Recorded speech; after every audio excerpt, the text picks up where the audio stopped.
যার যার, ভগবান সবার। আমাদের কোনো ধর্মগুরু, কোনো ধর্মের ধর্মগুরুই কিন্তু শেখাননি যে অন্য ধর্মকে ছোট করে নিজের ধর্মকে এগিয়ে নিয়ে যেতে হবে। কেউ যদি স্বেচ্ছায় ধর্মান্তরিত হন সেটা আলাদা ব্যাপার, কিন্তু স্বেচ্ছায় ধর্মান্তরিত হতে গিয়ে তাকে অন্য ধর্মের গ্রন্থ বা অন্য ধর্মের গুরুকে বা অন্যের ধর্মের দেবদেবীকে ছোট করতে শেখানো, তাকে ভুলভাল বোঝানো, এটা কিন্তু সাংবিধানিক অপরাধ। যে ঘটনাটা আজকে আমাদের এখানেই পাড়ায়, আমি যেখানে থাকি ধর্মরাজপল্লী, সেখানেই ঘটেছে। তো কালকে হঠাৎ আমার কর্তা আসছিলেন রাত্রিবেলা।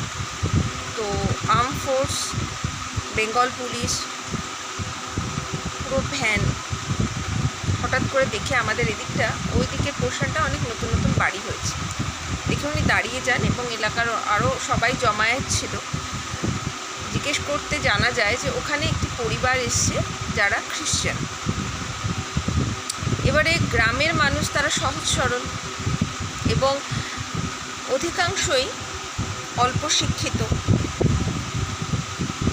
শিক্ষা মানুষকে, শিক্ষার আলো প্রকৃত অর্থে পড়লে তাদের জ্ঞানচক্ষু খোলে, তারা ন্যায় অন্যায় বোধ বিচার করে। কিন্তু হতদরিদ্র ঘরে তারা দিন আনা দিন খাওয়া, তারা আগে নিজের পেট চালাবে না শিক্ষা আগে বাড়াবে।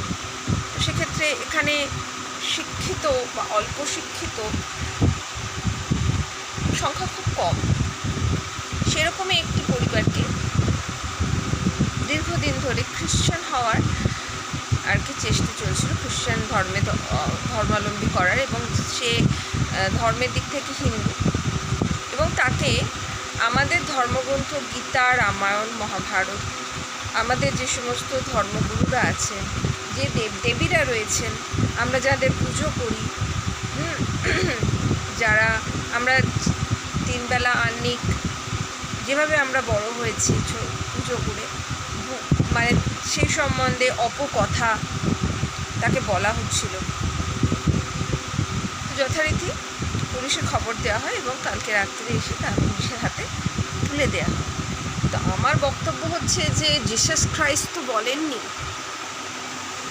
যে আমি বড় এবং অন্যান্য ধর্মের মধ্যে ছোট, বা হজরত মোহাম্মদও বলে যাননি, বা আমাদের